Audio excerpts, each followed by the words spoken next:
My name is Emily. I'm a faithful follower of Christ, and I'm about to have a meal. I was going to call it a snack, but I'd call this a meal. I am beyond excited. I am counting my carnivore calories. If you're just starting carnivore, don't. Feast. Do it. You can be 400 pounds and malnourished. What did I hear? The quote. I'm not getting it right. I heard someone say years ago, you can be 400 pounds and starving. Amen.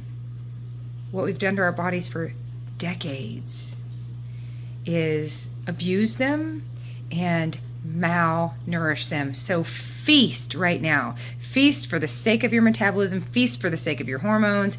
Feast for the sake of sending the message to your body that you are no longer sending in so much garbage for it to have to pick through. I have a video somewhere deep in here about my analogy of this way of eating is like the bullseye. It's just hitting the bullseye. It's cutting out the carbohydrates. It's cutting out the inflammation.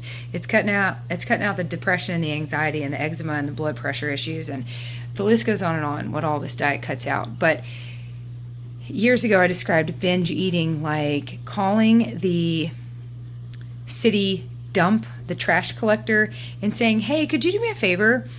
I need a pencil.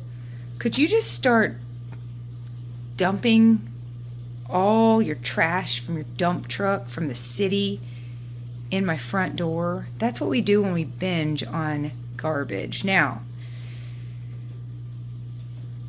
if that's what you've been in the habit of doing, let me encourage you to take addiction seriously, because it's not a character flaw like we might want to think it is.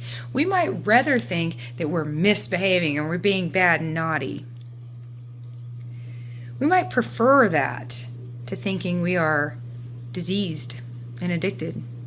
But we are. When we cannot control ourselves around highly addictive substances, like sugar being 8 times more addictive than cocaine, if we can't control ourselves around those, that's because they're addictive.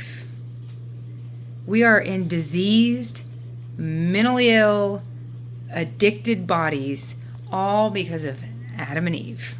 It goes back to the fall. But here we are, needing to learn how to manage these bodies we're in. Thank God for Jesus that came to redeem us. God looked down and said, oh my gosh, they need help. So this way of eating is an absolute bullseye. And if you've been in the habit of binge eating,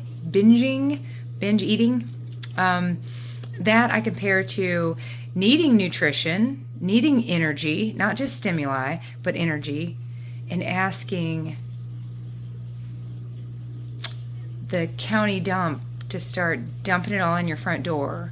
And your body digs through and gets the pencil, but then it has to figure out what in the world to do with the rest of it. So what does it do? It stores it, trying to help you out, because it's like, oh my gosh, we are in trouble. There's not much nutrition right now. This is saber-toothed tiger type stuff. People, let's see, John...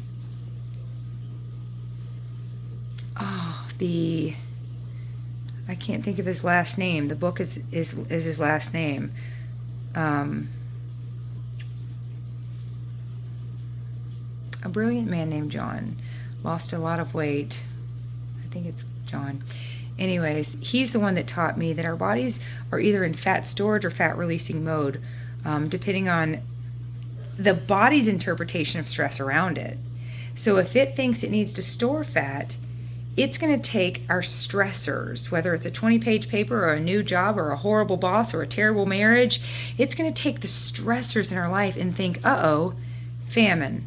Uh-oh, cold temperatures. Uh-oh, saber-toothed tiger. So if it's a famine, it's going to store fat. If it thinks it's at cold temperatures, it's going to store fat. If it thinks it's a saber-toothed tiger, it's going to release fat. So some people get in stressful situations and get real skinny. There's a bunch of other ones of us that get in very stressful situations and pack it on. We're either in fat storage or fat, it starts with a G. I'll figure it out. I want to say Goodman. Such a good book. I learned so much. Didn't solve all my issues, but if I can think of it, I'll comment it below. Anyways, Instead of having the local trash dump dump all the trash in our front door so that we can get a pencil, how about we just go to the dollar store and get a pencil? Doesn't that sound better? So let's just make the bullseye right for the good stuff. Let's cut out the carbohydrates. Let's get the fat for fuel and the protein for muscle building. And I am so excited. I'm counting these carnivore calories because I've been doing this long enough to know that I cannot trust this brain, even on beef, even on carnivore, especially cheese. But I definitely cannot trust this brain of mine at this moment to keep me from being chubby. Let's just put it that way. I'm just overweighter than I'd like to be. This diet has solved all my other problems. So I'm ready to just focus on the weight now, which is why I'm counting the calories. But don't you dare think about it if you're just now starting. If you're trying to stay off sugar, feast, feast, feast. If you have a sugar thought, eat bacon. Sugar thought, steak. Sugar thought, go get some brisket. You're at the grocery store and this looks good and that looks good and oh, this looks good. Eat beef. I don't care if you don't think you're hungry. If you're having sugar thoughts, you shut those sugar thoughts up with nutrition. That's my best advice on getting off sugar. Quiet that voice. Silence the voice of addiction. The 2-year-old that's throwing a fit. It's like the kid that's screaming for... All right, here's my analogy. I'm just making this up here on the spot. Let's don't say a kid screaming for sugar because that's just too on the nose. Let's say there's a kid screaming for an iPad. They're screaming for your phone. They're screaming for a digital device, and you don't want them to have one. So every time they start to scream for it, you give them some fun activity, and they're, okay, I'll play checkers. And then they're screaming for it again, and then you even just hear them whisper it.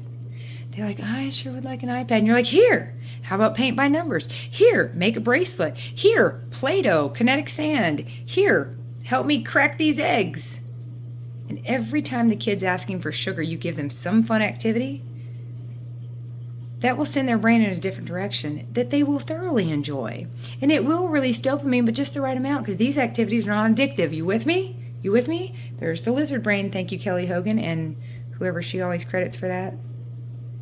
And there's the prefrontal cortex. This is what we want growing. And we can engage in healthy activities that grow this. And we can engage in delicious foods that grow this, that are not strengthening the lizard brain, which ultimately shuts off this part of our brain. So anyways, if a kid's screaming for a digital device, give them chutes and ladders. If a kid is screaming for a digital device, hand them some Play-Doh, or say, can you come help me for a minute in the kitchen? I need somebody to pour flour all over the place. Kids, no, they really do help, especially when they get older. Anyways, if your brain is screaming for sugar or even hinting at it, give it meat. And it will finally make that connection. There'll be a new association in your brain. This is brain stuff. I love it. I love brain stuff. Give it meat. And eventually that's what it'll ask for. So let's give ourselves the pencil. Let's don't binge ourselves silly. But if you're doing that, be gentle and kind with yourself, like you would anyone else with any other disease. You wouldn't scold them. You wouldn't talk nasty. You wouldn't be discouraging. You wouldn't ask rhetorical questions like, what is the matter with you? What were you thinking? Why can't you get your life together? And we do that to ourselves, don't we? Admit it. Admit it. I don't anymore. I am a cheerleader and an encourager. I've never been a cheerleader, but you get what I'm saying. And I encourage myself as much as I do anyone else. And I tell myself very encouraging things. By the way, Planet Fitness, anybody? I was just there tonight. I had one of the best workouts ever. I almost want to string pictures together because I took 50 pictures at Planet Fitness tonight to show my mom.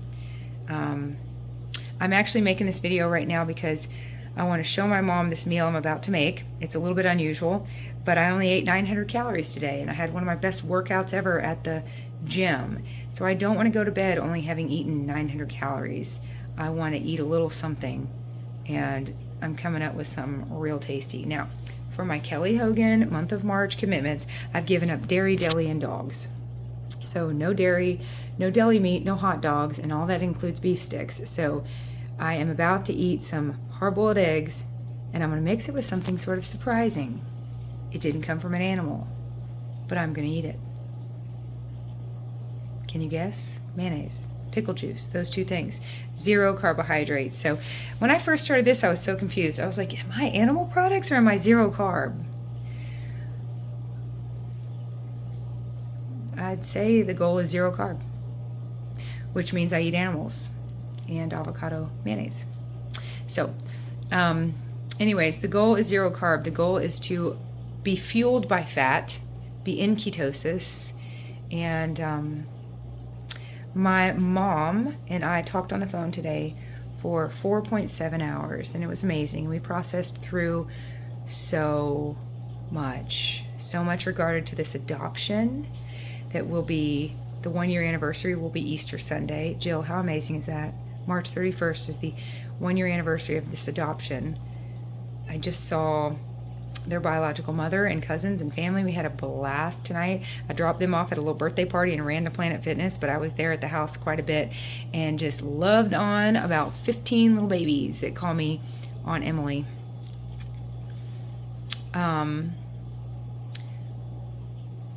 April 24th, it will have been 2 years since I met these people, all these people, and 2 of them now call me Mama. So this has been a lot for me to process, and my mom helped me process through quite a bit today, because just being around them sort of broke some ice. There's been some ice. There are necessary ice boundaries. Anyways, okay, we processed through all that, and then lots more.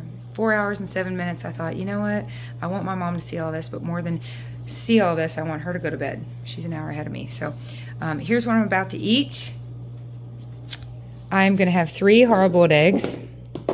I'm going to have, let's see, 2 tablespoons of mayonnaise. I'm going to have, I'm making this up as I go along. I'm going to add in mustard. I'm going to add in pickle juice. So it's sort of like a chopped up deviled egg. Oh, and then this is my new favorite thing.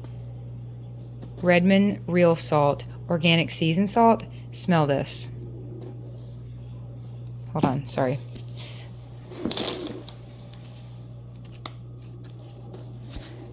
Don't you think about rolling off. There, I opened it for you. Can you smell that? It smells exactly like ramen noodle. The total garbage packet that comes in a ramen noodle. I don't know, I'm assuming it's just nothing but MSG. This is not. This is good stuff. But somehow they made it smell like the garbage that I love. Oh gosh, old habits die hard. I used to have the garbage dump all the garbage down the hatch in my front door, in my pie hole, and well, some of it tasted really good, let's be honest. Okay, let's see. We use only organic spices. I don't think that's what ramen noodle claims. Okay, so serving size, 1/2 ounce. I think I'll have 2 of those servings, so I'll have 1 ounce. Okay, all right, I'm gonna have 1 ounce of that, blah, blah, blah, you heard me. I was gonna like make all this and show you pictures. I'm not. I'm gonna go take a shower and go to bed. I've got 2 little boys to put to bed. Pickle juice. Look, it's just deviled eggs all in a big bowl with these dipped in it. It's going to be delicious. That's it. I love you dearly. We'll talk again soon. Bye.